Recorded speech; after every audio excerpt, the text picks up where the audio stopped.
Welcome back to the show. XRP is screaming, and so is the rest of the market. And we got so much more. Somebody roll that beautiful intro.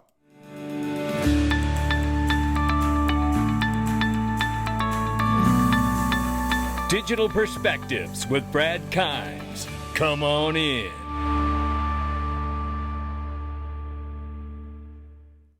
Welcome back to the show. You can follow us on Twitter, YouTube, and digperspectives.com for exclusive content. Right now, $3.06 trillion market cap for crypto, and the market is up 3.1%. Right now, 87,200 plus for Bitcoin, 3,200 plus for Ethereum. We see 124 billion plus market cap for Tether, and we also see USDC at the number 8 spot at 36 billion plus, XRP up to number 7. We see 66 cents. We're up 13.9% in the last 24 hours. We're up 31.1% on the 7-day. Good morning, good afternoon, good evening, wherever you are. How long we've been waiting for one of these days, ladies and gentlemen? Quite a while, at least 4 years, right? So shout out, well, it's probably not 4 years because I think it was 22. We saw $1.92, but nonetheless, we're here. We have a crypto president. We got legislation that's coming in front of us. We got so much to talk about. Let's not waste any time. The range of price is between 58 and 69 cents, ladies and gentlemen. Currently sitting at 6618 here. That's one of those key levels we need to become support so we can chase down that $1.10. And when we hit that $1.10, the technical analysts say, watch out. All-time highs will be knocking on the door for XRP. All right, let's get started right here. I want to remind everybody about Link2, your private market investing platform, the best private equity in the world, bar none. Look, Uphold, Ripple, Cerebras, Liquid Death, Zipline, you name it, Anthropic, they got it. Don't mess around. Click the link below. And I'll tell you something. Some of these opportunities are really limited. Like you're never quite sure how long you're going to be able to get this stuff. And what is this stuff? It's private equity. It's access to private equity. You know, like the wealthiest 1% of the world get access to. This is the opportunity of a lifetime. Stop messing around. The markets are moving. And I'm telling you, I can smell IPO season coming. I can smell it like barbecue on the grill, ladies and gentlemen. Click that link below and get yourself some private equity exposure with Link2 before it's all gone. Yeah, let's get started. Man, am I fired up. Oh boy, here it is. Jim Cramer right here. Bitcoin is up 371%. And just like usual, Jim told you to sell it. Please don't assume, therefore, that it's not still being manipulated. And I would sell my Bitcoin right into this rally. And believe me, I had been a believer one time in Bitcoin. Not here, not now. Please don't assume that. Well, I tell you what, just remember, integrity is priceless, right? Bitcoin is the king, and Wall Street loves to put money with the king. We should expect the asset to continue getting a strong bid through the end of the year. I think this is spot on. We're not going to listen to the whole clip, but let's listen to a piece of this with Liz Clayman and Anthony Pompliano. Look at it right now on the screen. Most of the cryptos that we follow are going nuts, and certainly the ones that are on the screen. We've got Bitcoin up 13.8%, and yes, above 87,000. Ether is gaining 14% to 3367, Litecoin up 9% to 78 bucks, and we've got XRP up 14% to 63 cents. Now, since Donald Trump's win became official last Wednesday, the world's largest cryptocurrency has risen more than 25%. Bitcoin, I mean, it's just all spreading. There's a huge blast zone here. Bitcoin in the last week. Bitcoin miners also seeing double-digit gains. Look at MicroStrategy, Hut 8 Corp, CleanSpark, Riot. All of these are having incredible gains, but Hut is up 24%, MicroStrategy up 26%, and CleanSpark up 28%. So as the president-elect gears up to take the White House in January, and remember, he had promised to be the first Bitcoin president, is this the beginning of the crypto real boom? Like now we're into the second inning, and everything before then was maybe just the first inning. Joining me now, first on Fox Business, is Pomp Investments investor Anthony Pompliano. And you know what? I think the answer to Liz Clayman's question is yes. We don't even have legal clarity for the entire market yet. So Liz has got it right here. We are about to go into the second inning where we're going to have legal clarity for the market, not just one or two assets. Think about where the money's going to go then and how fast and how much of it will be coming into this space. It'll make today look like a joke. And by the way, he also served as a sergeant in the U.S. Army Infantry. Thank you so much Appreciate for your your service, service, Anthony. Happy Veterans Day. Thank you. Thank you. Okay, you saw it clock over 80. Well, forget 87,000. Last week it was 77,000. It goes 78, 79, 80, 82, 84, 86, and then just in the past hour and a half, 87,000. Why? Is it all the Trump trade? Bitcoin is the king of the cryptocurrency market, and I think Wall Street realizes they want to put their money with the king. And if you look at 80,000 is a really important number. One, it's a big round number. A lot of people just say, hey, that big round number means that I should pay attention. Two is it caught the attention of the mainstream media. It's the front page of every single outlet. But the third thing, probably the most important thing, is crossing 80,000 was actually the new all-time high in inflation-adjusted terms.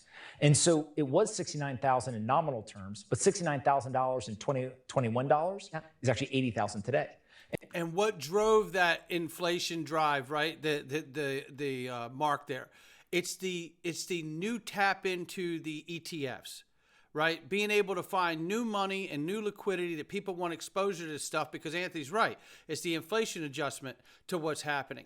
And how did you get that access to that inflation adjustment? Through the ETFs, the spot ETFs that are opening up a whole new area of investment for investors that have not been in this market. It's a great 6 minutes. We got more to go, but shout out to the both of them.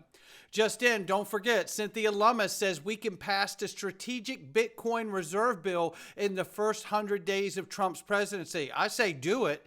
And while you're at it, let's go ahead and throw XRP, XLM, and some XDC in that pile. Yeah, why not? The more the merrier.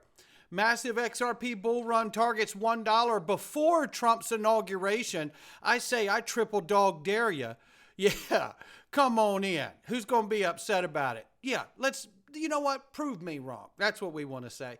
Yeah, and here is an example of, while we're looking at this inflation adjustment, this flight to quality that Larry Fink from BlackRock has told everyone about for Bitcoin and the exposure to the spot ETFs, driving the price up immensely here in just the last week alone, over 25%. Now, let's understand there's another dynamic happening here, which is why I showed you Senator Lummis's proposal and bill to make Bitcoin strategic reserve. Here is the renewable. And we've talked about the Fed a lot this morning, but do you have any view that there could actually be a court case brought effectively against the constitutionality of the Federal Reserve as constructed today as an independent entity, and whether it should be part of the executive branch, which is something that Mike Lee and now Elon Musk is endorsing, which is raising a question that I think was not on the table, or at least a lot of people's bingo card a week ago? So I'd say two things. I mean, I always remember Paul Volcker once said, the Congress created us and the Congress can uncreate us. So this is... There you have it, and that is right. And the Congress can uncreate you. And in fact, Thomas Massie has introduced a bill to abolish the Federal Reserve, right? We are moving into a remarkable time. I have said from the beginning of this channel that we are witnessing the greatest financial paradigm shift in the history of mankind, and it cannot be overstated. This conversation has gotten more real. What are we talking about? What are we witnessing here? We're not just witnessing Bitcoin going up in price. What we're witnessing is the expansion of money, the expansion of assets. You know, like we saw before the introduction of the Fed. There were multiple issuers of currency around the country back in the day. And then the Fed consolidated that, put regulations in place with the government, and then that started to constrict that expansion to where we are today. Well, now we're at a point that it is expanding again. We have all these cryptos, all these digital assets, all these stable coins, this big expansion moment taking place. Well, now we have a crypto president that's not afraid to bring legislation to the table and to push to get it done from Congress, and we're going to get it done. I can feel that we're going to get it done. The question is when we go from this expansive moment that we're in back down to a contracted moment to bring in regulation to really harness it all, what does it look like when it comes out the other side? That's the exciting part about this. And Does the Fed get to remain in its current state when we come out the other side? Because they're responsible for a lot of trouble around the world. And how do we look? Well, we know one thing. Stablecoins is how we look. The current president has said that we are not going to have a central bank digital currency. He will cease and desist all production of a central bank digital currency. I love that, but we've got to get this right when it comes to stable coins, because it could be done very wrong too. This is a great report by the Digital Chamber. Shout out to Cody Carbone for sharing this. I'm going to highlight just a few things I saw in here, but the whole report is amazing. You can get it on my profile on X. Now, let me just start right here. And they go over many different scenarios and things in here. And what I want to show you is this right here. I believe it is BRICS. They're talking about BRICS and the effect of BRICS, which we've covered heavily here on this channel, right? And then I want to take you to, let's see, like I said, this entire, look at all the countries they're showing you. United Kingdom, Singapore, European Union. You see them all. They're highlighting it here. This is a great report. The UAE, we just reported about the UAE stablecoin that's getting ready to come out, right? Policy towards a U.S. stablecoin framework. Be technology neutral. Regulate proportionate to the risk of an issuer or its affiliates and avoid imposing bank-like regulatory regimes given unique models and risk presented. Ensure U.S. global leadership in the blockchain space. Recognize stablecoins as both a type of institutional and retail-focused digital payment instrument, not as an investment product.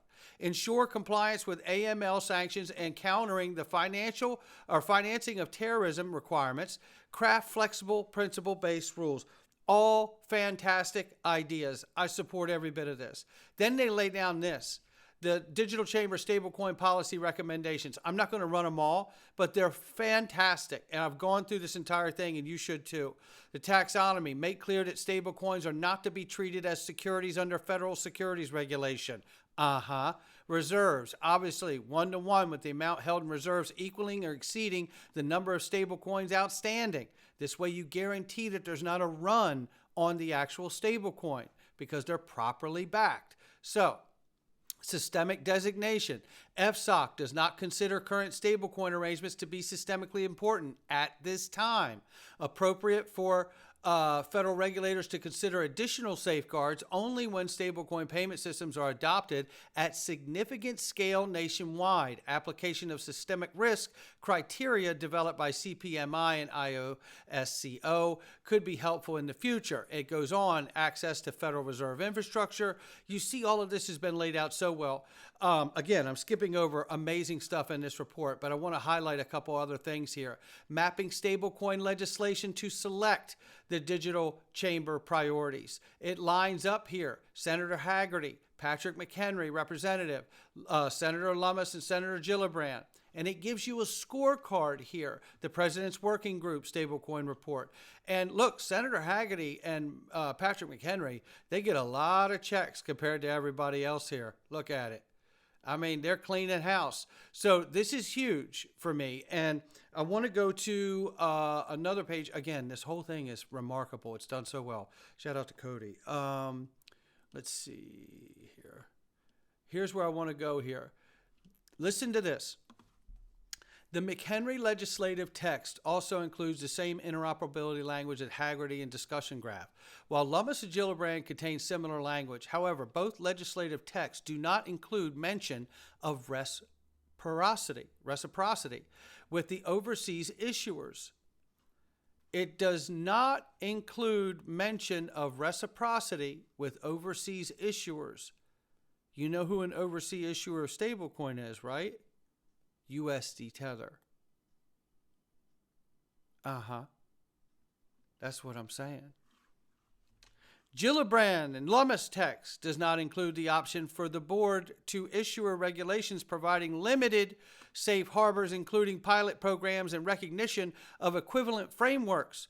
But it is unclear what the federal regulations will look like that establish such pilot programs and how applicable these safe harbors could be to the issuers in the current ecosystem. I wouldn't want to be Tether right now. That's what I'm saying. So we'll see where this goes. This report is phenomenal. Let's keep moving, however. I'm reminding you, and I covered this heavily in the first video. You got to go watch that video. The president validates the Fedcoin approach by David Andelfato from the St. Louis Fed for the use of XRP. I see that because what he's talking about here as a part of the Trump's agenda is the crypto industry. And in this, stop work on a central bank digital currency, foster stable coins, digital tokens that are pegged to the dollar. XRP, I believe, is a token that could be pegged to a dollar or a $10 bill or a $20 bill or a $200 bill, $500, $1,000, or a $10,000 bill. Keep your eyes open, ladies and gentlemen. Stable coins aren't just one-to-one.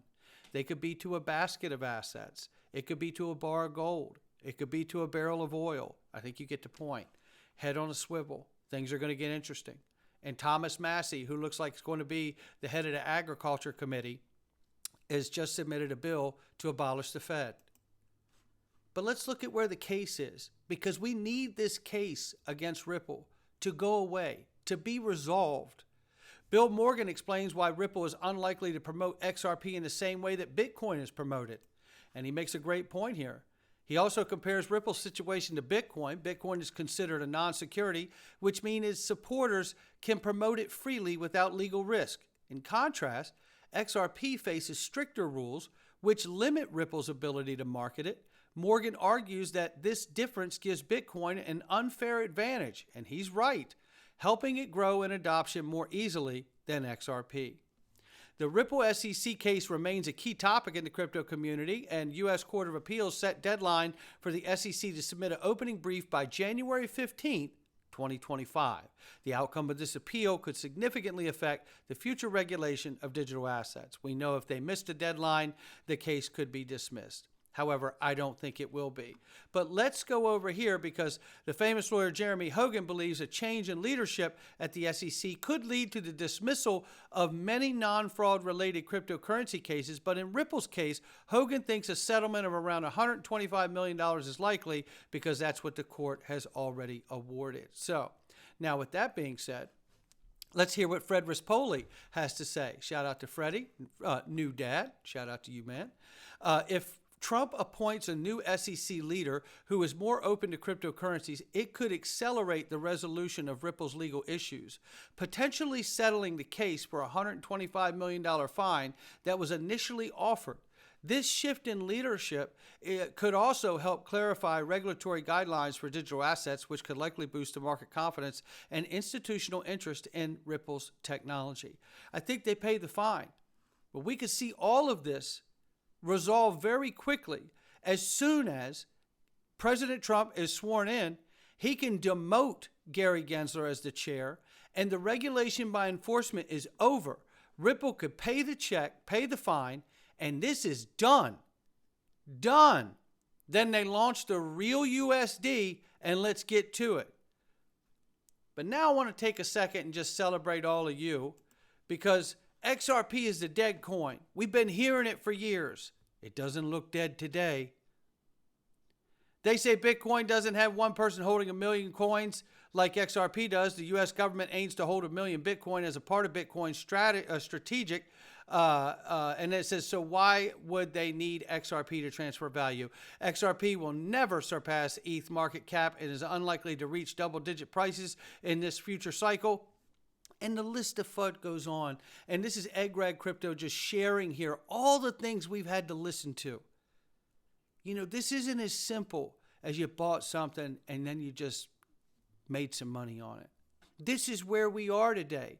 We have a lot of people in this space trying to tell you that the narrative is old and that the XRP ledger is no good no more. It's nonsense. Ripple just met with the president last summer. And coming out of that conversation, the president said he would make crypto a policy issue in his campaign. He's now president. We have been through so much. I salute each and every one of you that are still here. What we've had to go through is just incredible. But we're doing it. And now we're at that place why you go through all of that pain, why you go through all of that struggle, all of that strife, all the sacrifice you've made to not buy something so you could invest a little more, to not go out to dinner, to not go do that fun trip, right? We are an amazing group of people, and no one will be able to take it away from us when we come out the other side of this. And you don't get to come out the other side of this unless you went through the front side first. Hit the like and subscribe, leave a comment below. You guys are amazing. And this is why we're here. And that moment is turning. And I tell you, what a time it is. I'm so very excited for each and every one of you that have hung in there the entire time. And you know what the real good part of this is? Is when we all start to really experience the gains and take a little profits in the future, guess what? It's not over. The next wave of innovation will be coming to the fore. And when we know that this case is over and legislation is in place, the XRP ledger will be in demand because it is absolutely cleared for takeoff. And think about all the opportunities as investors we're going to have when you see all these brand new projects jumping off of the ledger. Think about that next wave of innovation and all of the opportunities as investors we're going to have, knowing that whatever we choose on the ledger is built on something that we know has legal clarity, and it is sound and it is just. And now we have this base, this root base to a tree of a new digital era that is happening. And I couldn't be more excited. Not financial advice from me or anyone else. I'll catch all of you on the next one.